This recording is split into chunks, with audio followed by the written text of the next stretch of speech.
some legends in the building. We got Sylvia Fowles, Hall of Famer. We got Alana Beard, Hall of Famer. We got Lisa Leslie, Hall of Famer. So Put this some is a Hall of respect on Famer our name. Let's go. Yes, come on. You can cheer for that.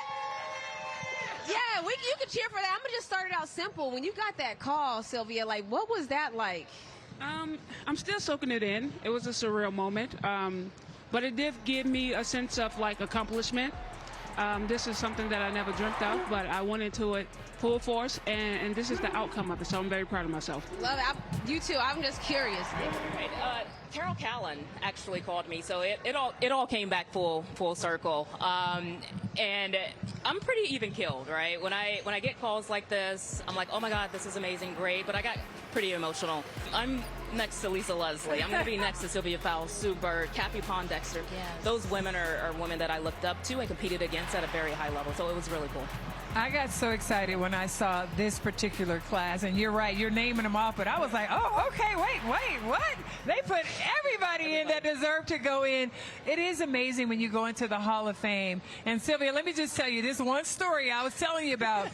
Your rookie year, you came in, and I'm like, oh, yeah, I got it. When I tell you the rookie blocked my shot, and I said, oh, hold on, I do not get my shot blocked. I was like, oh, yeah, it's about time for me to retire, guys.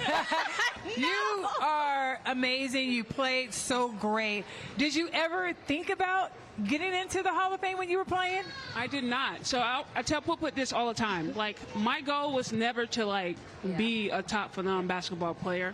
But I challenge myself a lot. And I tell people I'm such a curious person. And so I like to play games with myself. And this was one of the things that I played games with. I was like, how can I go out there and be the best version of myself, but also be successful? And it panned out right for me. So I chose right. Elena, when we think about our careers, kind of to her point of we play the game to play it a certain way. You did that in college. You did that in the pros.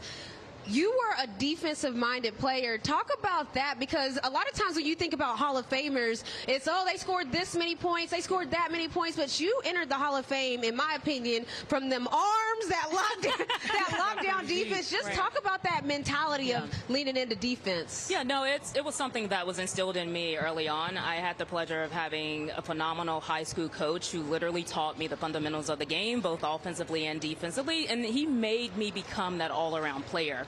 But it wasn't until, I would say, 2010, I had that potential career-ending injury where the doctors literally said, Elena, you got a 10% chance of returning to an elite level, right? And so I knew that I wouldn't come back that same person, so I had to pick something to hang my hat on, and defense was something that it doesn't take talent to do. It takes hard work. It takes a mindset. It takes discipline.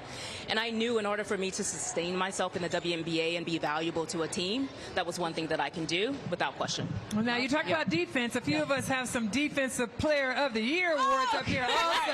That's right. Big girls play defense, when you too. talk about a big girl, manning the paint, blocking shots, and rebounding, you specialize in all of those across the board as well. What's your mentality? What can you share with us now that you're retired? Now, just the hunger. My thing is, like I said, I challenge myself a lot, but also understanding that I'm not about to let you outwork me. Let's go. And that's something that I took pride in every day. Last thing I'm going to ask you guys is, right now, women's basketball, it's on another level, and I consider everybody at this table laid some bricks to get it where it was. I want you to even answer this too, Lisa, okay? But what would y'all's NIL wish be? Like, you know, like right now we see players with Powerade, we see JBL, we see sneakerheads doing sneaker deals. Like, what would you see yourself in the NIL era? Probably vacations. Like, who's going to give me some good money to just travel the world and experience life? A dealership with a hotel, a dealership with... Why are people clapping for that? Yes! Come on, Marriott Bonvoy, let's go! I love that. Yeah, it's hard for me to wrap my head around what's happening right now. Like, these players are getting paid, but you know what's cool is that it's beautiful to watch these players step into their own power and own who they are and be unapologetic about it, right? They're now starting to understand that they are a brand, that they are a business, and they're owning that. So what would you invest in, maybe, might be another What would question. I invest in? Yeah. I don't know, probably real estate. Yeah, Yeah, it that's would definitely be real estate or technology companies. Love So, that. Yeah. For me, exactly. Real estate, number one. That's what I invested in the first day I got my first check. So if I would have gotten a check even back in college, the first thing I would have done was invested into real estate because I feel like that has given me so much great return. The second thing is I just think all you got to do is look at Angel Reese. She's Lisa 2.0, 10.0.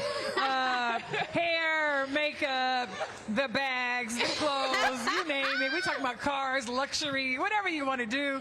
We can go not luxury. I could have been at a basic store. It doesn't even matter. Like I just wanted to promote and let young girls and people out there know that we are women who love this game and that we can represent so many brands that don't just put us in a box. Come on now. Give her some